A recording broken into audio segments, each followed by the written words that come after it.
you may have met him during the opening ceremony. For those who did not have the chance to meet Dr. Joshi during the opening ceremony, I'm going to present him again. So Dr. Joshi had his master's degree from the Oregon State University and a PhD degree from Tufts University. Dr. Joshi has been a researcher and practitioner of AI and machine learning for the last 20 years. His works includes building inference capabilities for large-scale knowledge bases and natural language capabilities for voice assistance. Currently, Dr. Joshi works at Google Research, building machine learning for health and safety applications. We're so happy to have you here today with us, Dr. Joshi. So now the floor is yours. Dr. Joshi is going to talk to you about AI in industry. Please go ahead, Dr. Joshi.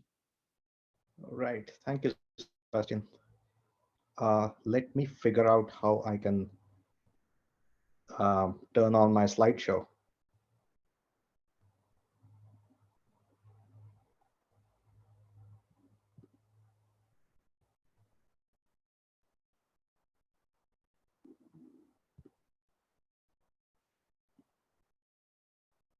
Hold on a minute, guys. Just.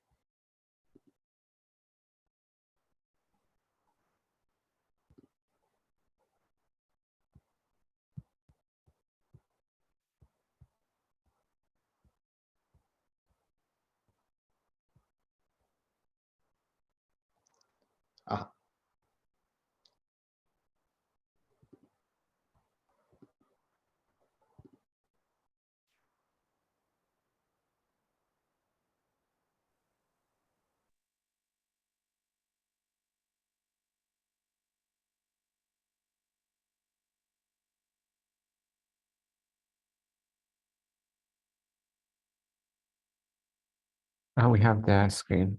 You are on mute though.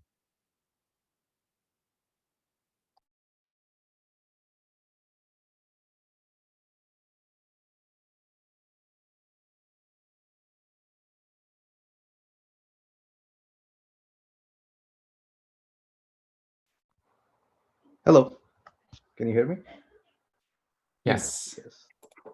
Were you able to see my slides?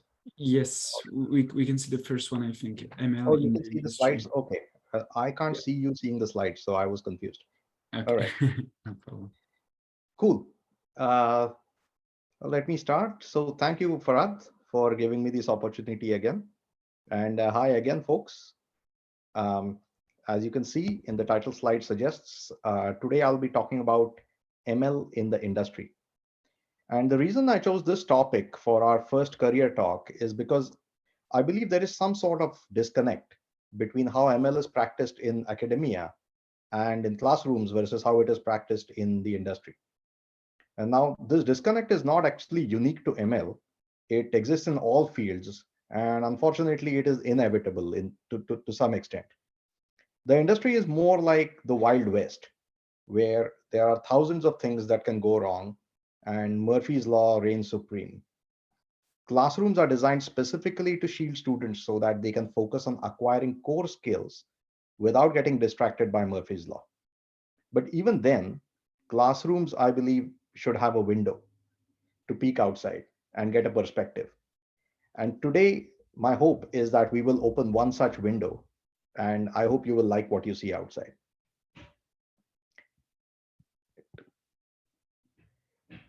So, according to Forbes Business Insights, the market capitalization for machine learning in 2020 was $5.5 billion just in North America. And globally, it was more like 15 billion. It is expected that this will grow exponentially in the coming years. This means that we will have an exponentially growing demand for machine learning solutions to problems in the world. More and more money is going to be poured into machine learning products. And if there was any remaining doubt in your mind as to whether you have chosen the right career path, then here is your answer. And even those who are not attracted by money should be excited by this chart because money is often correlated with opportunities. And Whether you want to make yourself wealthy, solve problems of the environment, or improve the lives of the poor in third world countries, or whatever your motivation is, machine learning is an invaluable tool to get you there.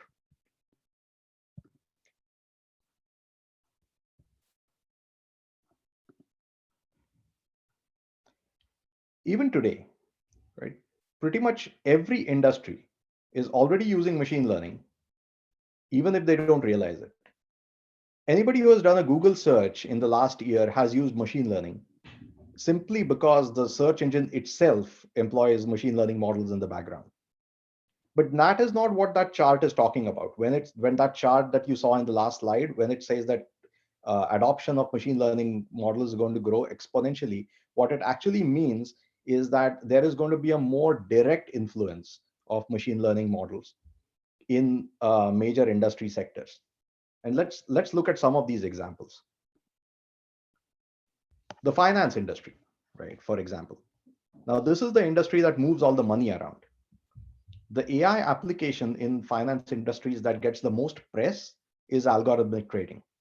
Right? Algorithmic trading is just day trading done by intelligent agents. The decision to buy and sell are automated and could be based on signals as simple as the raw stock value and as complex as like investor sentiment and current news events and so on. Right? Any of these could be signals. Algorithmic trading has the advantage of being very efficient, and it can beat human traders on sheer timing. There are full-fledged companies built around this technology. I personally know some of them. But that's not the only application of AI in finance.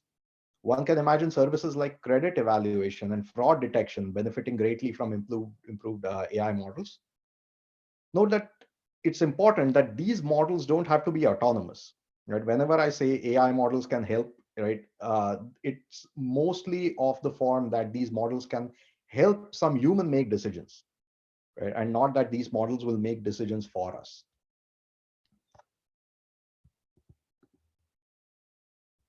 All right. Now, education. Now, in education, AI models are already being used in small capacities. Now, I'm not talking about Chat GPT doing your homework, right? That's a completely different kind of issue, and it has become an issue only in the last few months, right? Even before, there were a variety of academic and industrial efforts to employ AI models in improving and learning experiences for the students. Now, think of a private tutor for any subject, for any student. This tutor can tailor content uh, to fit a student's style of learning and pace of learning. The tutor can also create just the right curriculum to help the student absorb the maximum amount of material without being overwhelmed. Once the knowledge is imparted, the student can design tests to gauge the student's understanding. Right, the intelligent tutor can do that, and perhaps even evaluate students' written essays with cold consistency. Right, right. It's easy to design a system that can evaluate multiple choice questions. Right, that these things have existed forever, but uh, intelligent agents that can evaluate essays, right, that's much harder, because essays, there is a lot of the distribution of input in the essays is very large. And such a tutor is not far from reality, right? Large language models like ChatGPT and Google's Bard, these models do have the promise in this area.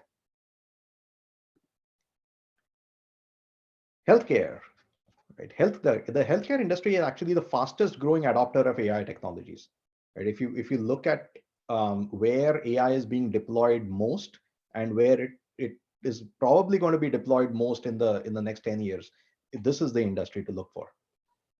Even obvious solutions, right, like mining patient data sets to identify root causes of diseases, are an open problem for research.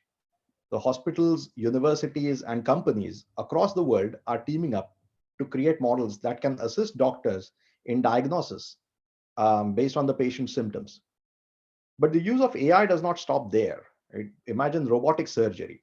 Now, this robotic surgery is tricky. It's very nuanced, and currently it is mostly performed by very close human monitoring, oftentimes by robotic arms that are just cloning the behavior of the surgeon who's sitting in another room. But these arms are becoming smarter, and someday they will be able to be robust to the surgeon's imperfections without actually being autonomous. And machine learning's the ability of machine learning models to efficiently crunch data is invaluable for personalized medicine, right? Personalized medicine, which is the dream of fine tuning all of medicine to fit a person's individuality. Yet another area that benefits from AI powered tools is security. Computer security is definitely within scope, with the detection and flagging of malware and online scams topping the list. But physical security is also aided by AI tools. For example, machine learning systems for anomaly detection added to video surveillance can detect suspicious activity. Ultimately, security is about designing systems that are not impenetrable, but that are impractical to penetrate, given the resources that are available to bad actors.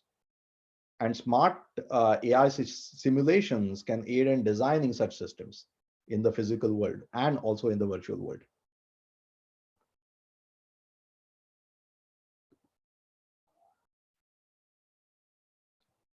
Then there's news and creative writing, right? The sciences are not the only applications of AI.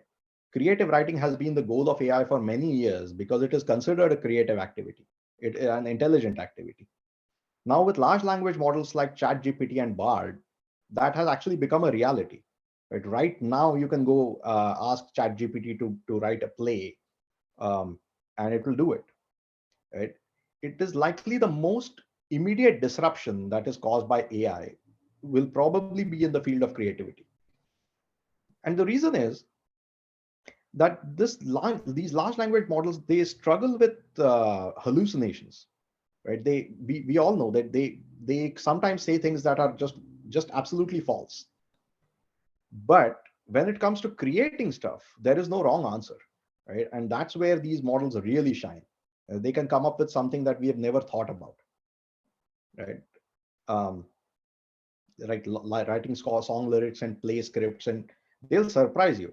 And if you haven't tried this, you should go and ask ChatGPT to write song lyrics on a subject or something like that, and see what happens. In fact, the New York Times actually has recently dabbled with this idea by asking large language models to write news articles, and they publish them. The way they get around this is by clearly mentioning that this is written by an AI model, but they have started trying it now. And then art and music is no exception. After writing is composing and painting, right? Models doing these tasks already exist.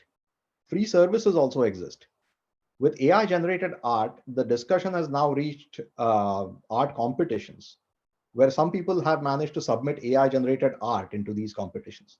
And there is a debate going on whether AI generated art should even be called art, right? And or whether it should be allowed in competitions and so on. So also for music. Well, the debate will go on, but what we know for sure is that this technology is definitely getting better. Now, these are obviously just some examples. There are many other examples that I could possibly give here. In reality, we expect AI to pervade every industry. We didn't even talk about something like self-driving cars or space robots, or even AIs that can write programs, right? The kinds of AIs that will put us out of a job, right? People like us.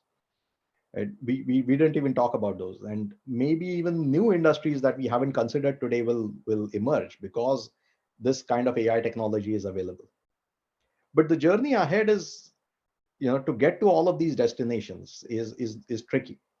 But because technology that looks shiny on the outside is often stitched internally by glue and sticky tape, right? When you enter the industry as a machine learning practitioner or researcher, you will have to deal with all this messy glue and sticky tape. And let's look at some of the mess that you can expect in the industry that you won't ever see in the classroom. This whole talk is about exposing that mess, right?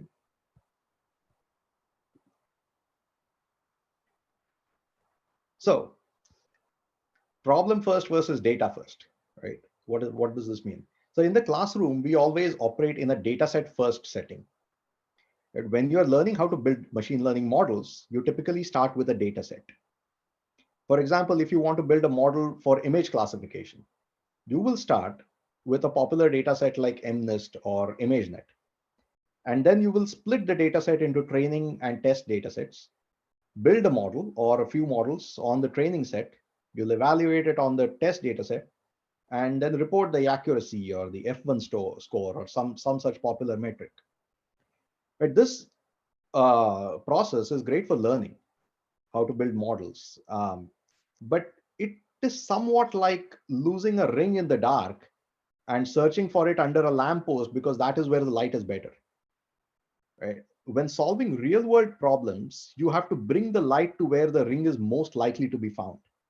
Right? And in other words, when solving real world problems, we operate in a problem first setting and not a data set first setting. Right? The problem that we want to solve comes first. And machine learning might not always be the right tool for the job. Right? For example, imagine you had to implement a sorting algorithm. Right? You could, in theory, collect pairs of unsorted and sorted arrays and build a machine learning model that would translate sorted arrays into unsorted arrays, rather the other way around. But that would be a terrible idea, right? We know how to write sorting algorithms. We've known that forever. And even if the problem is such that machine learning is the right approach, like facial recognition, for example, there may or may not be a nicely curated large data set that is available and sitting there for building a model. Usually, these data sets don't exist for the kinds of problems that we want to solve. Right? We have to create these data sets. We have to curate them. And that curation of data sets comes with its own set of problems. Right? So let's look at some of these problems, like data issues. What are the problems that come with creating data sets? But data collection is actually quite a messy process. Sometimes you get to collect data the easy way. For example, if you want to build an anomaly detection vision model for a forest, you could just set up a camera for a few days on a tree and generate millions of images of what a normal forest scene looks like. Right? At other times, data collection can be slow and painful. Like imagine collecting data about how people discipline their kids. Right? Obviously, installing a camera in everyone's home is not an option. The only way to collect this data is to ask people to take a survey. And you can imagine the success rate of getting people to volunteer their time to give information about their private lives to a perfect stranger. Right? The data collectors need to be very persuasive about this. And even if they are, there is a risk that some people might lie on the survey just to get rid of them. Right?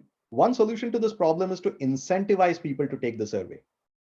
Right? Online data collections services that typically accompany large cloud offerings, they specialize in doing this. So for example, Amazon's Mechanical Turk, right? If you go there, you can pay people to answer questions or perform tasks. Right? This is essentially incentivizing people to offer their data to you. Unfortunately, this is also complicated. And the reason is that when you incentivize people to volunteer data, you have to be very careful about what you are asking them to do. There is a very nice example that I learned from Bill Bryson's book, The Short History of Nearly Everything. It's an amazing book.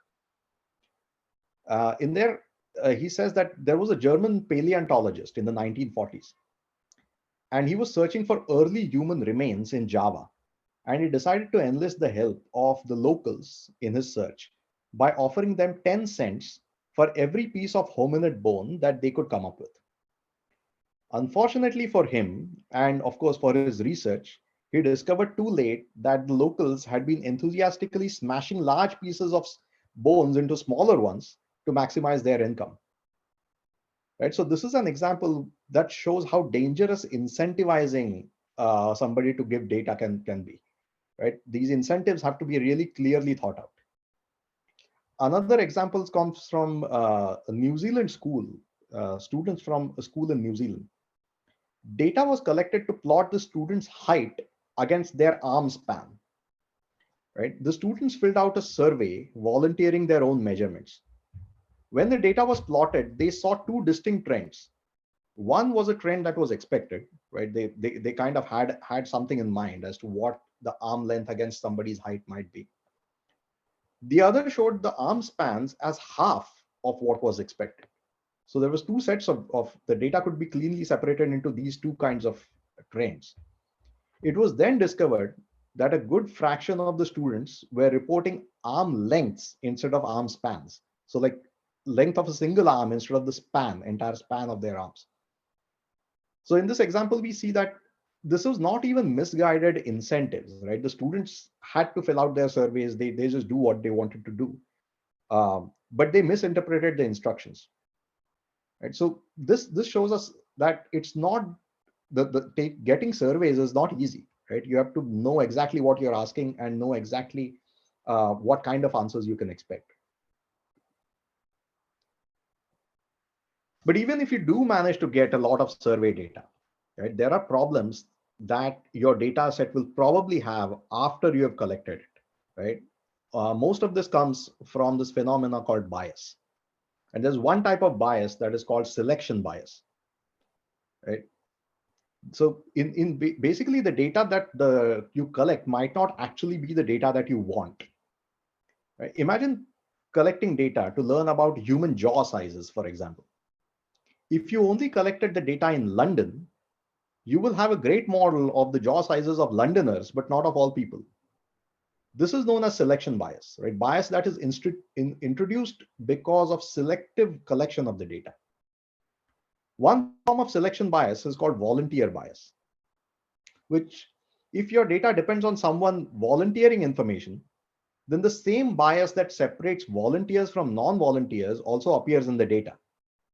So for example, let's say you wanted to build a model to predict the success of all immigrants, and you collect the data by asking immigrants to take a survey. Now, if you have a question in that survey about the immigration status of the individual, then only legal immigrants are likely to volunteer their information, right?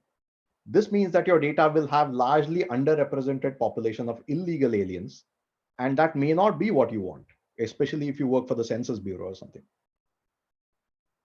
Right. Yet another example this is a kind of selection bias called survivorship bias, where only the data of survivors gets collected, resulting in biased data.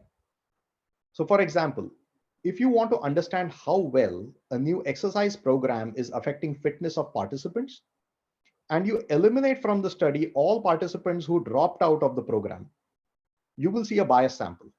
This is because those who dropped out are likely to be the ones for whom the program is not working in the first place, right? One example that I really like of the survivorship bias comes from the era of World War II. Right? A statistical research group at Columbia University was trying to find a way to help bomber aircraft survive enemy fire by examining bullet holes in aircrafts. Right? The picture that you see of an aircraft here with the red dots, they were presented with aircrafts of this kind, where they saw bullet holes in some areas but not in the others. Now the obvious conclusions from seeing images or aircrafts like this would be that the bullet holes are where enemies are hitting the aircrafts, right? Enemy fire is hitting, so we should reinforce those parts of the aircrafts so that they would be more robust to enemy fire. Luckily, there was a statistician there named Abraham Wald, who looked at this data and said, wait a minute, perhaps we see bullet holes in only some parts of the plane because planes hit by bullets in the other areas fail to return back to base. Right? Therefore, the solution is not to reinforce the parts where the bullet holes are, but to reinforce the parts where the bullet holes aren't.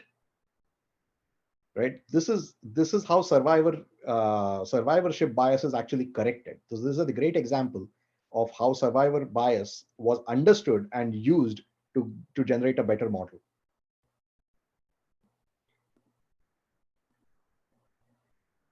So yet another type of bias is called confirmation bias. Now we've actually all seen this because we all experience this. It's there inside everyone's head. Confirmation bias is the tendency to prefer information that confirms one's existing belief. For example, a doctor who makes an early diagnosis based on a patient's symptoms is more likely to order tests that confirm that diagnosis rather than those that falsify it. And we see this confirmation bias play out in many parts of our lives, especially with like political leanings, fake news, social media bubbles. Right? Confirmation bias is very tricky, and data collection efforts must be carefully designed around it. I mean, even researchers themselves suffer from confirmation bias.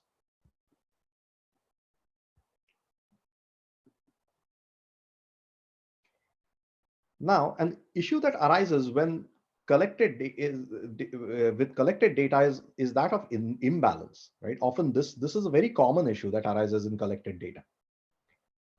Suppose you were trying to build a machine learning model to predict if a person has a rare disease, for example.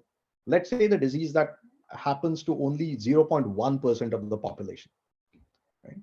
And you're trying to build a machine learning model that will predict whether this person has a disease based on their clinical data. Now, if the data set is representative of the population, and we definitely hope that it is, you will have very few data points of people who have the rare disease and lots of data points of people who don't. Now, if you build a model um, on this kind of data set and evaluate this model on the test data that comes from the same data set, what will happen, right? A model can achieve 99.9% accuracy by just saying that nobody has the disease, right? Just because your test data set will only have 0.1% of the data that where people have the disease, right? But you could have created such a model with a single line of code, right? You did not have to go through the trouble of collecting data and building a machine learning model and doing all these fancy things. In other words, the model is completely useless, right? A model that just says no one has the disease is useless because that's the whole point, right? We want to know when the person does have a disease, right? So if we want a more useful model for this problem, we have to address the issue of data imbalance. There's a question. Maybe I can take the questions at the end. Right.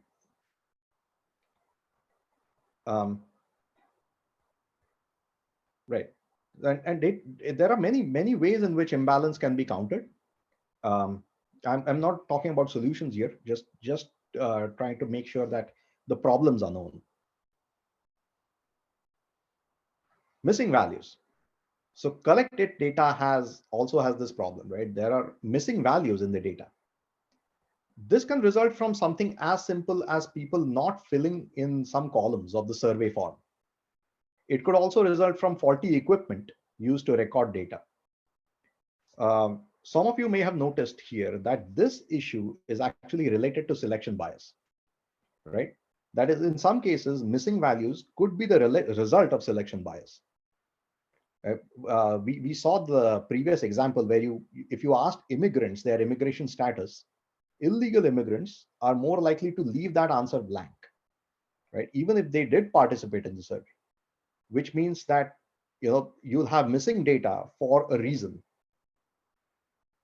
But sometimes missing values could just be a random phenomena, right? So for example, if you collected data from 10,000 surveys, right? Chances are that some survey takers missed filling in some answers simply at random, right? Just because of the sheer number of surveys there.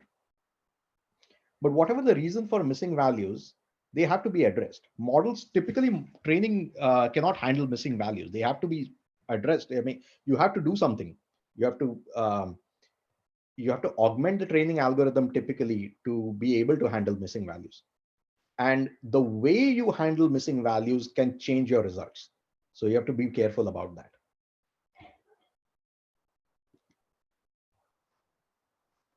Skew. All right. Skew occurs when the distribution of training data differs from the distribution of the test data. Right? This is usually the case when you don't have the luxury of collecting a single data set and then split it into training and test sets. And let's take a hypothetical example to drive this point. There is an ancient Indic language called Sanskrit. Some people might know of it. It is considered one of the root language of the Indo-European language family. Right? If you go to India, for example, most languages spoken in India today are derivatives of Sanskrit. But Sanskrit itself is a dead language, right? I say mostly because there are still remote villages in India where Sanskrit is spoken. Now, let's say I wanted to travel to such a village and establish contact with those people. I would, of course, have to communicate with them. As a machine learning practitioner, I decide to build an English to Sanskrit translation model, right? Now, to train this model, I need data. There do exist Sanskrit texts with English translations and really good ones. But these are ancient texts because no one uses Sanskrit anymore, right? They're about 3,000 years old. Now, if I built such a model, could I use it to communicate with those villages? Chances are I will have some problems because the distribution of the model was the trained on is how Sanskrit was spoken 3,000 years ago, which is probably different from how it is spoken today. This is the result of skew, right? Is when your evaluation distribution is different from your training distribution. And we don't even really have to go to hypothetical examples. This happens in geology, right? For example, if you want to build a model to detect earthquakes, the only way you can do it is by looking at data from previous earthquakes, right? You can't simulate earthquakes. And the pattern of earthquakes, previous earthquakes could be different from the pattern of future earthquakes based on how the earth is changing, right? So these problems can occur because of skew. Noise. Now this, I think everyone is probably familiar with noise. Noise is just any kind of inaccuracy in the data. Right? Similar to missing values, noise can come from random processes or from systematic sources. What makes noise worse than missing values is that noise actually looks like real data. Right? When there are missing values, you actually know the value is missing. But if the value is just wrong, right? How would you differentiate it from real data? Unfortunately, not much can be done about noise generated at the source of the data. Right?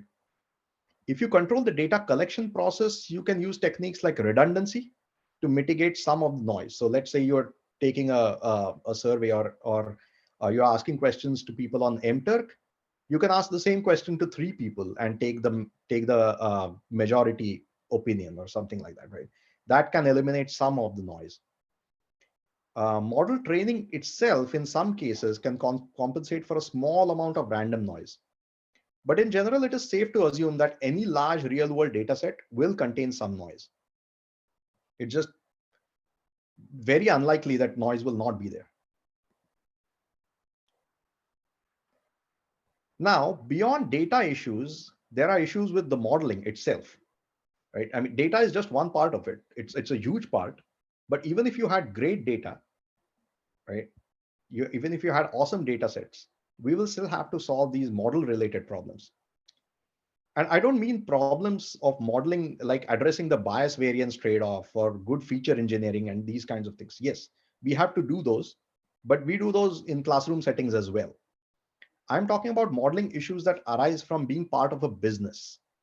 Right? When you're trying to build a model in service of a business, there are certain unique problems that arise.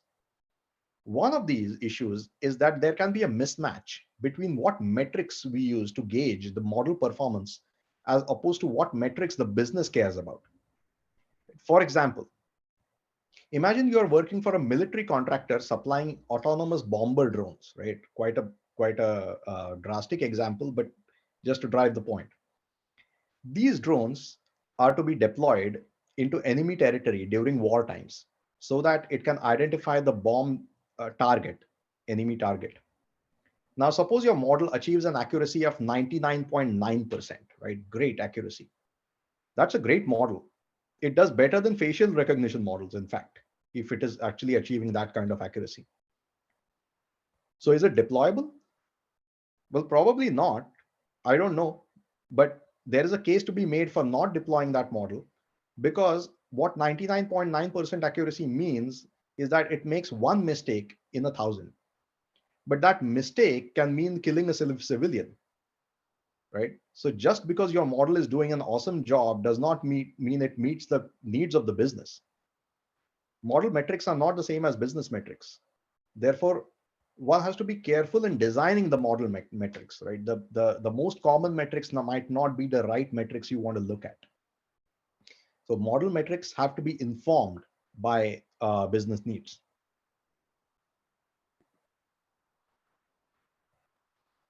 So yet another issue with model is fairness, right? Now, let's say you trained a model that can read resumes and filter candidates for software engineering positions, right? Based on what is on the resume. Now, if this model was trained on historical data, which it most likely will be, it would be more likely to reject women candidates than men, simply because historically there have been more men engineers, right, than women.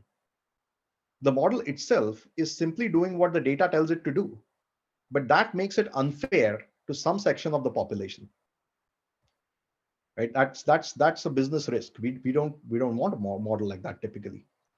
And note that this is not the same problem as data imbalance, right? You might say that, yeah, but if your data itself contains fewer women's resumes than men's, then is the model is essentially, this is the same problem as data imbalance.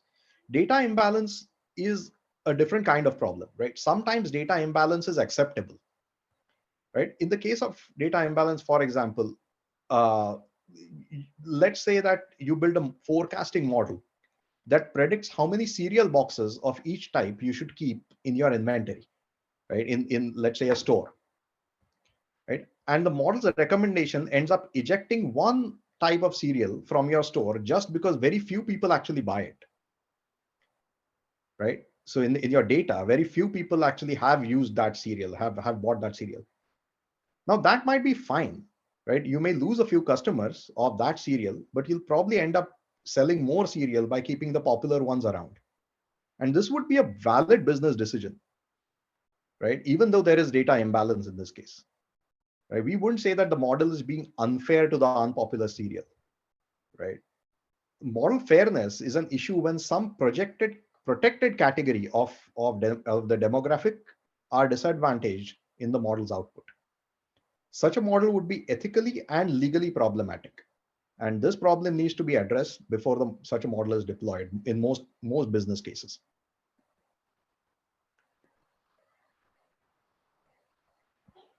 All right, and release, right?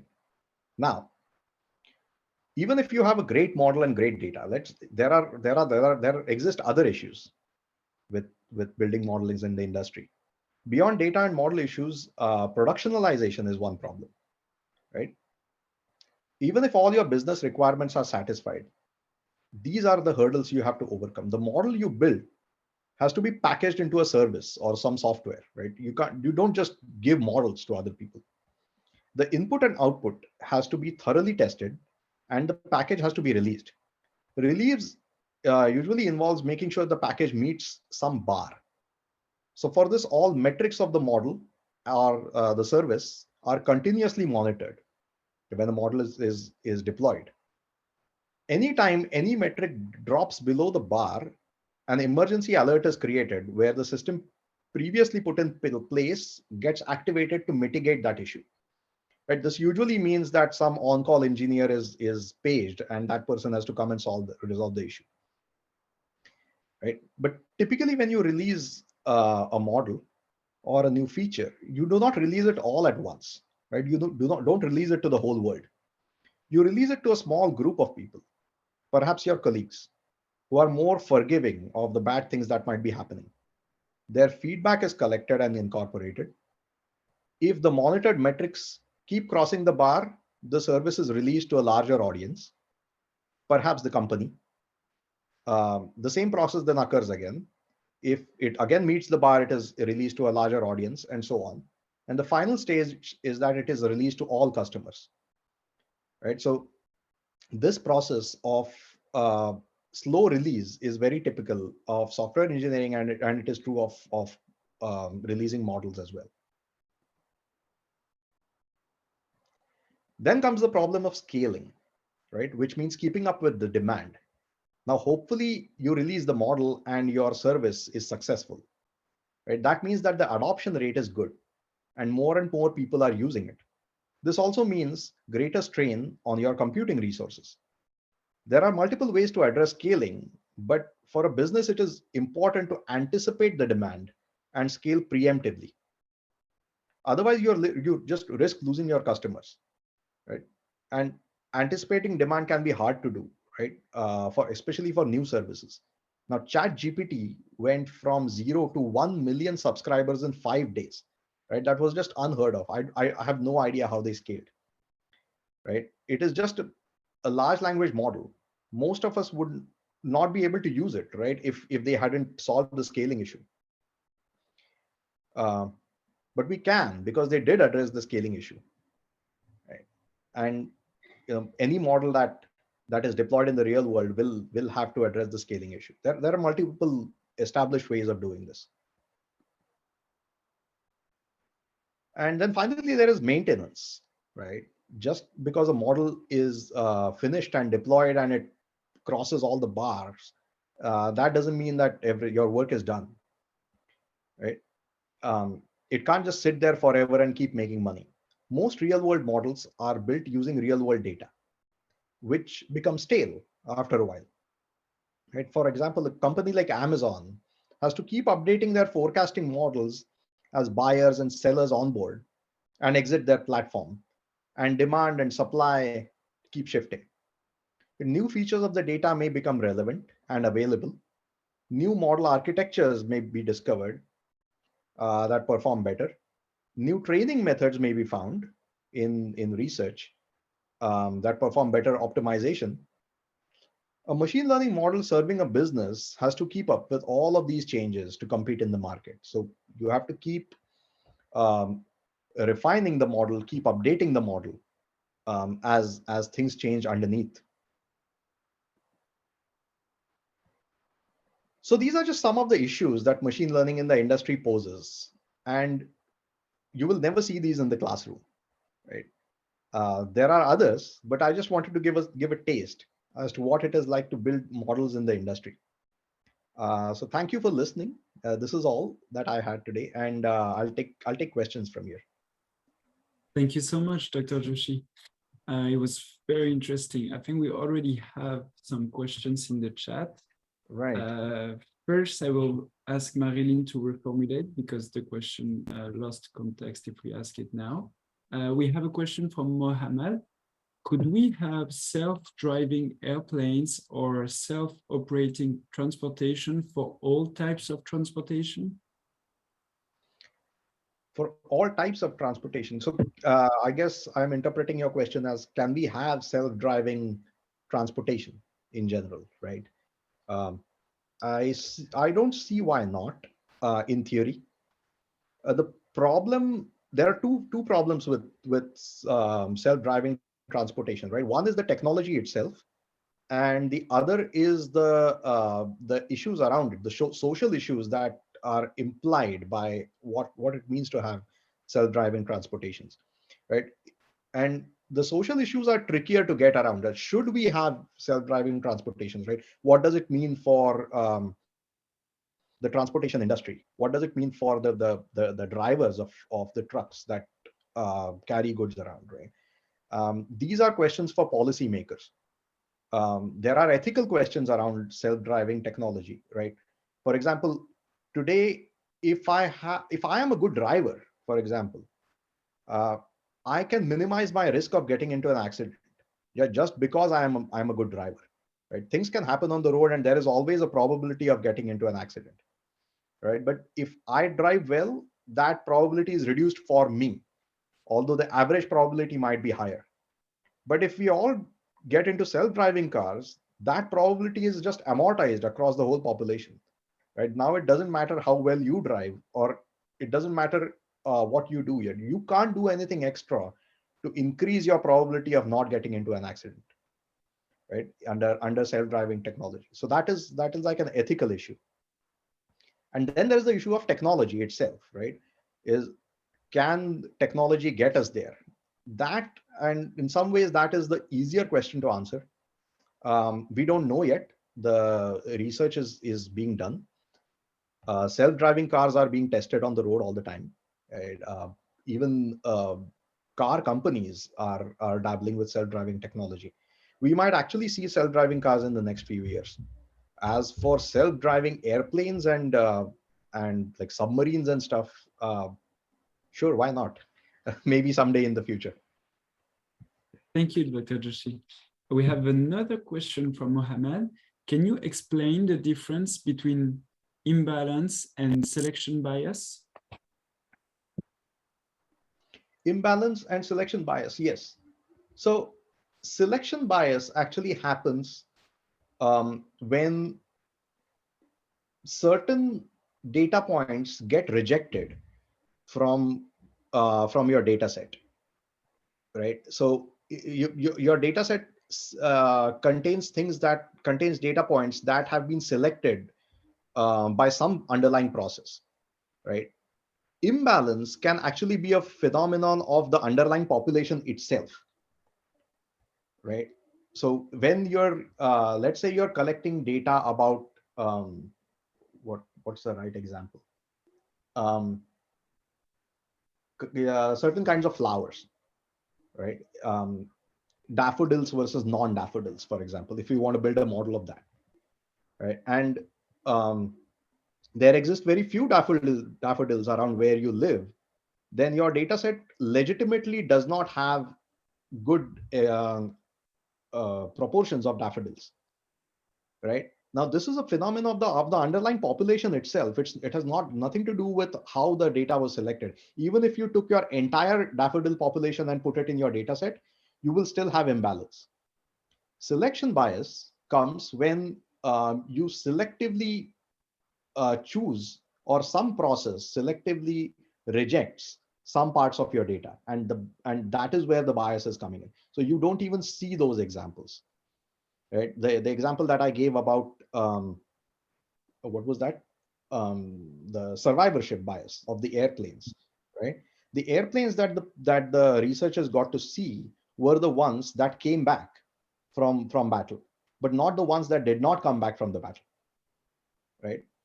So this is not representative of the underlying population. It is happening because there is a selection process, shooting down airplanes. That is the process, right? That is happening, because of which you only see certain data points. I hope that was a clear answer. I think that was clear. And actually, we have had remarks that say that the airplane example was really good. So thank you again for this. We have another question, sorry, from Marilyn. So for the medical robots that the doctors are using, you had said that the surgeon is still controlling them from close proximity. So are they just training the robots right now, or is it just something that is not AI? So I'm not in that field. What I understand from that is that it is too risky to give autonomy to such robots, right? The problem is that allowing the robots to decide where to cut and when to cut and all of that is way too risky. And it is also risky in terms of the patient's life. It is also risky for the hospital in terms of litigation and stuff like that, right? So robotic surgeries are typically done where there's very minute precision is required. So a doctor's shaking hand, for example, is not acceptable, right? So the robot's hand won't shake, but the doctor can guide it very carefully. And typically they use mechanics to make sure that a large movement done by a doctor translates to a very small movement done by the robot, right? And that's how the doctors are controlling the robots. But there could be more autonomy than that, and there is some research that is being done on how that autonomy can be put into these robots and still preserve you know your ethics and legal issues. Thank you so much. We have another questions from Gurjit. Sorry if I don't pronounce your name correctly. So typically, how many people work on an ML model together in a business? Oh, good question. So when you say how many people build one model, um, I guess it depends on what you're talking about, right? The modeling itself is done by running a training process on on a data set, right? So you take your data set and you deploy a training process on it, and out comes a model, right? So the question really boils down to how many people's efforts went into getting the data set in a format that was uh, consumable by the training process, and how many people's efforts went into writing the training procedure and all of that, right? So it depends. How, let's say you build a model using TensorFlow. You could do it yourself, right? TensorFlow has nicely curated data sets. But if you count all the people who worked on the data set and um, built the training infrastructure, and there are like this could take like teams of tens of people to do.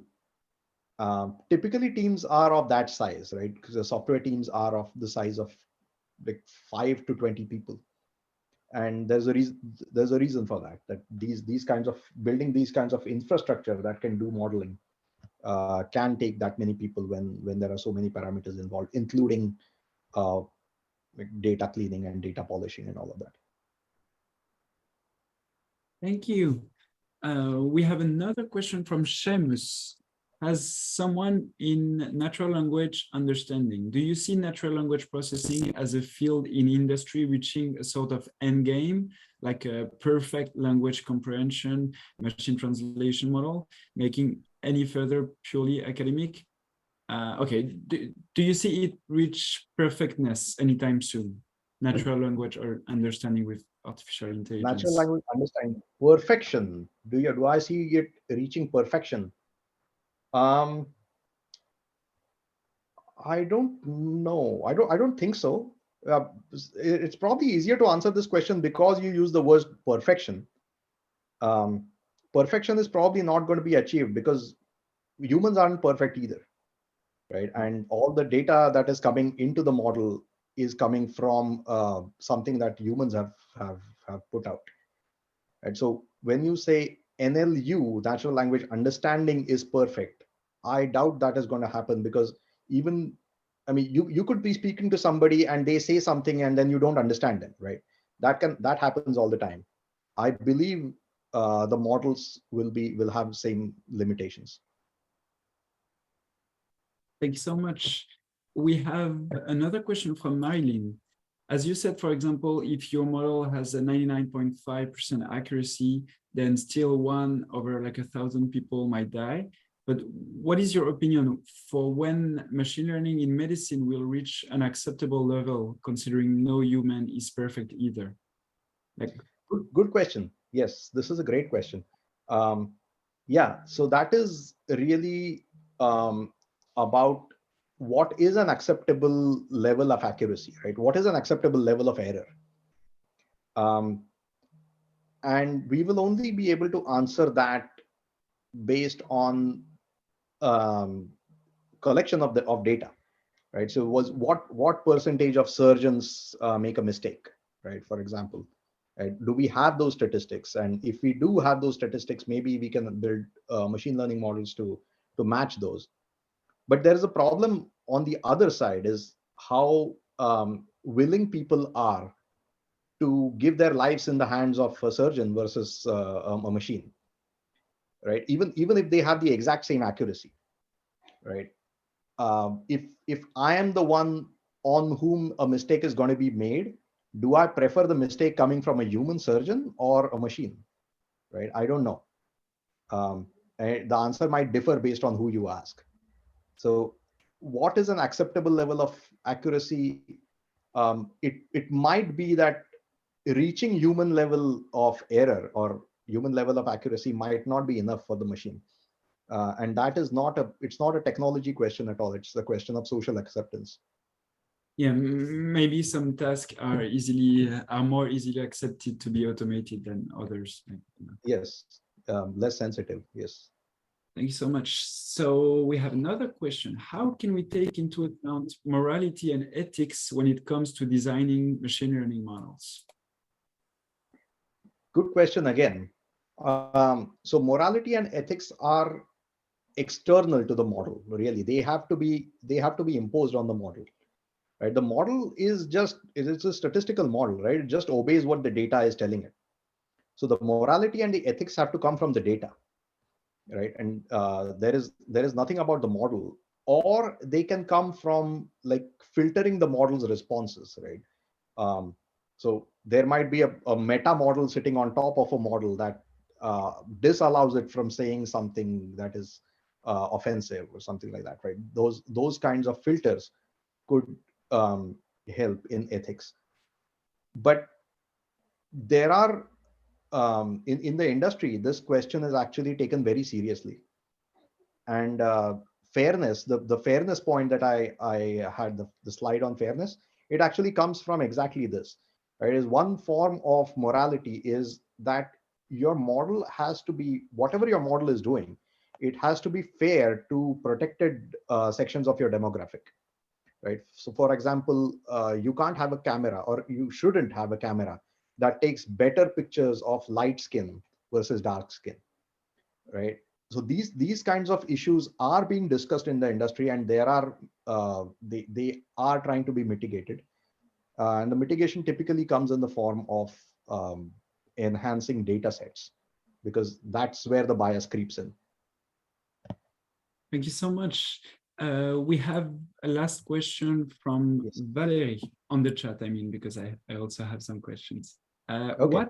What might cause another AI winter to appear on the horizon?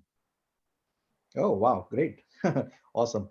I think the answer is quite obvious, right? If large language models fail to keep up with their promise, right? There's been a lot of hype. What So we can take some lessons from the previous AI winter. Right? What caused the previous AI winter was researchers believing beyond reasonable doubt that AI was going to be solved in the next 5 to 10 years. Right? This was the sentiment in the 80s. And when that did not happen, funding got pulled. Right? People lost faith in AI as an investment, and therefore the industries pulled funding, government agencies pulled funding. That is what the AI winter was. And it came in the late 80s, 90s, that sort of time frame. We did recover a little bit, but today we are running the same risk, right? Today we think large language models will basically solve all our problems. Right? There are people who are touting large language models as um, the end of technology, right? Although that is probably too extreme. There are only very few people who do that.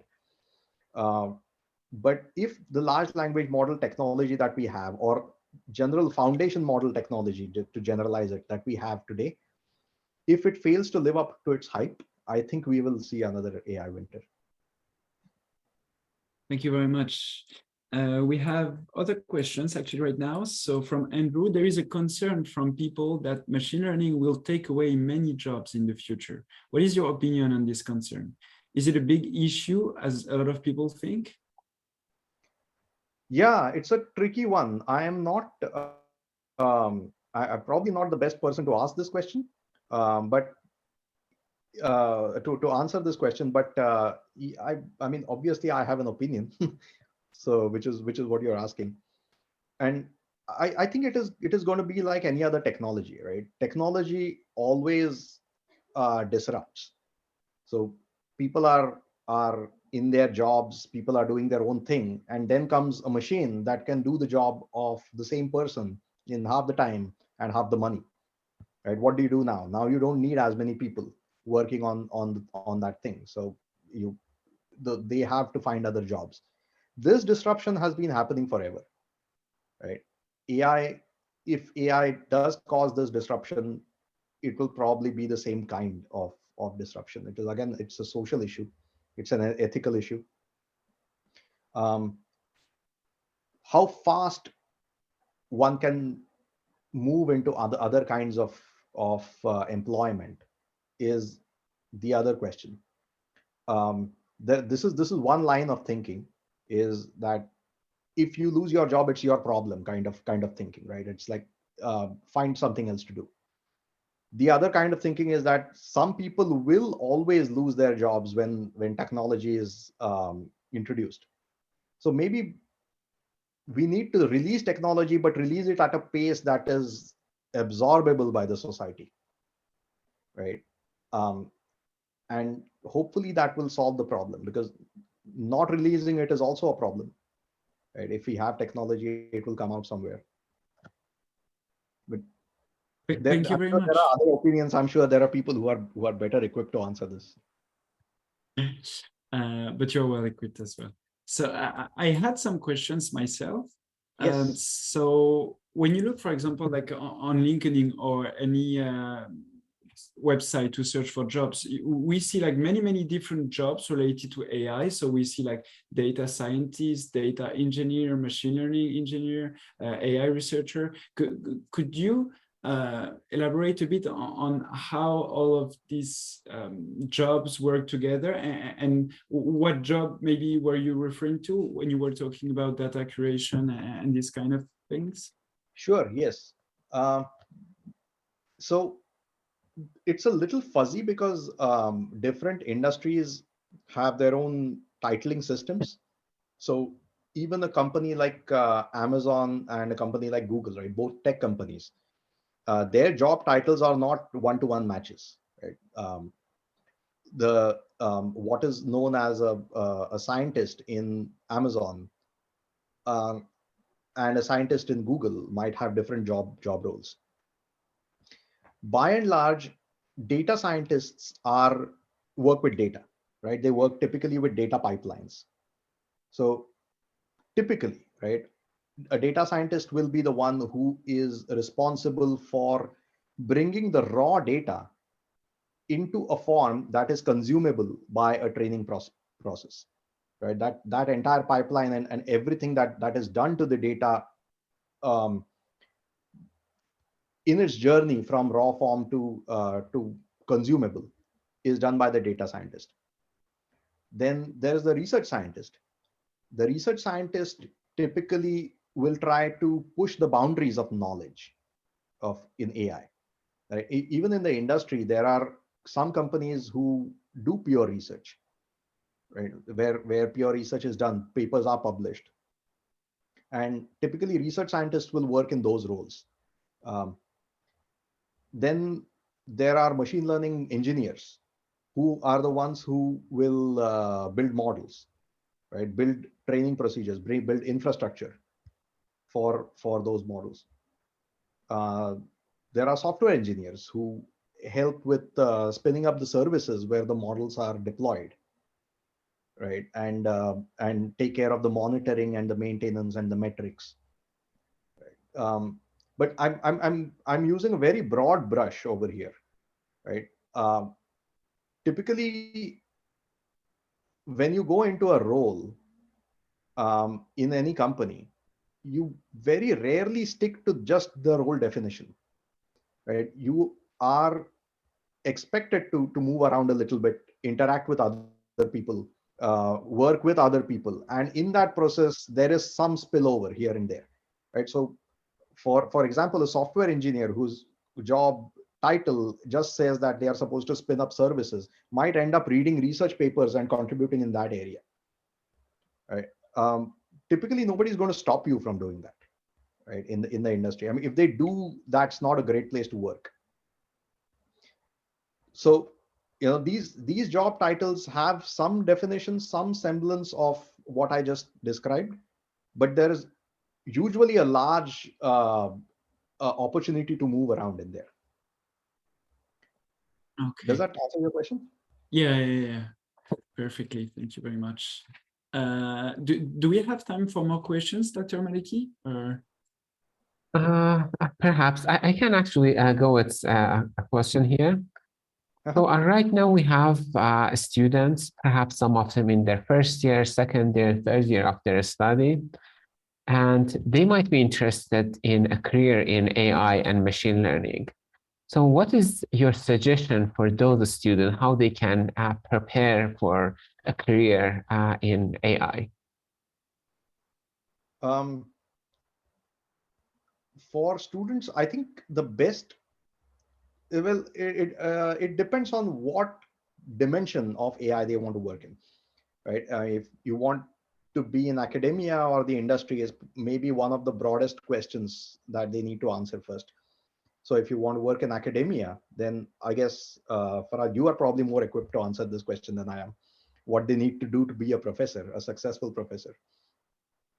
Um, but if they wanted to come into the industry, one of the best ways of entering the industry is through internships, right? And studentships that companies have. Now, these internships and studentships are designed specifically to test student talent, right? So you try and build a resume that is attractive to these companies, uh, apply for these internship jobs, try and get references from people who will vouch for you. And getting an internship is actually a big advantage, because you not only do the do the does the team know about you, and it gives you an opportunity to do a good job. It also tells you how work is done in the industry, right? So you spend 3 months in an industry setting, you might never want to go back. It depends. You might change your opinion over there. So I strongly suggest doing internships. It is probably the best stepping stone to get there as a student. Thank you. Do you think we need a PhD or a master's? Like, what sort of degree do you think we need? Like, let's say we have good internships in companies, like good experience. What sort of degree do we need to integrate like AI in industry? It used to be the answer to that used to be PhD, but things are changing, right? For big companies, maybe that is still the answer. If you want to get into the biggest companies, biggest tech companies, maybe having a PhD is still a requirement, not because it's a requirement for what you can do, what you are capable of, but it gives you an edge over other candidates, right? Who are also capable. Um, so, but in terms of um, just being able to do the job, the degree is not important at all. In fact, most of the machine learning knowledge you can acquire through workshops like this, for example. This is not a full-fledged degree, right? But there is so much exposure, and then there are lots of tools available, lots of free tools available, lots of opportunities. There are Kaggle competitions you can enter to refine your knowledge. I mean, it depends on your initiative. You can become an extremely competent machine learning practitioner without getting a degree, right? The problem occurs when you want to convince somebody else that you're an excellent machine learning practitioner. And there are multiple ways of doing that. You can either build an amazing model, spin up a service in a cloud somewhere, and just show them that this is something I built, right? You can put that on your resume, and that is also enough to impress people. Or you can go get a PhD, and that is also good to impress people. Um, so it's a little nebulous, but the PhD is not the only answer. As years go by, the exclusivity of a PhD for getting into these jobs is going down. Thank you very much. Maybe we can go for very last questions, because I see these questions has been asked 2 times in the chat. So during this AI research school, we mostly work with notebooks. So basically we work with Google Colab notebooks. Right. What are the tools to use actually the models in industry? How do you industrialize a model?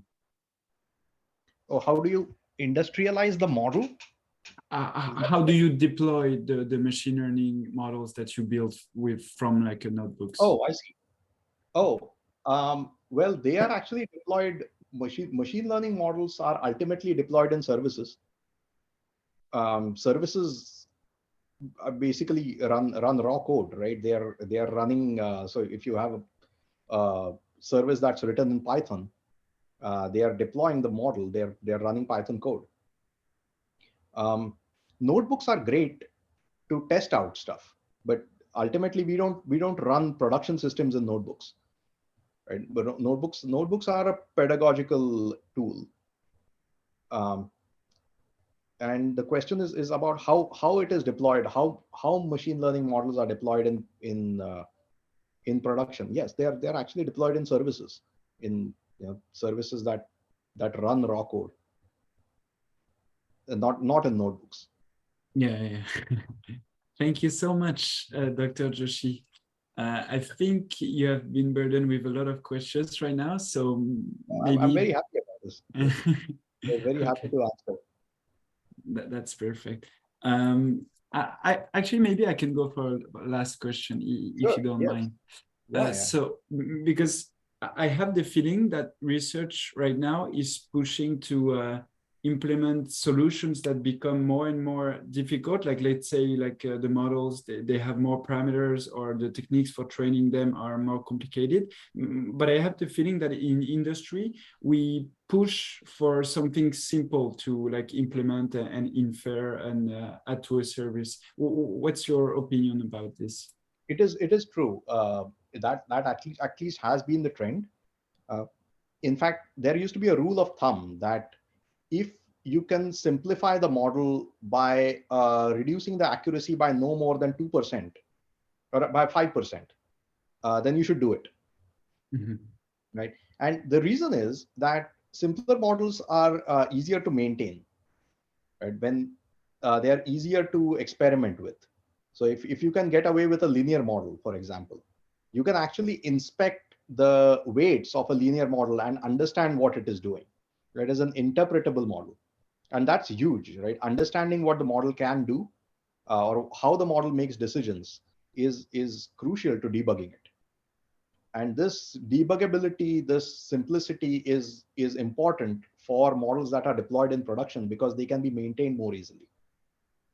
Is this step of interpretability part of your process to accept a model? When you say we give it to a larger batch of people and then the company and then maybe we deploy it elsewhere? Unfortunately, not anymore. Okay. Right. The kinds of models that used to be deployed were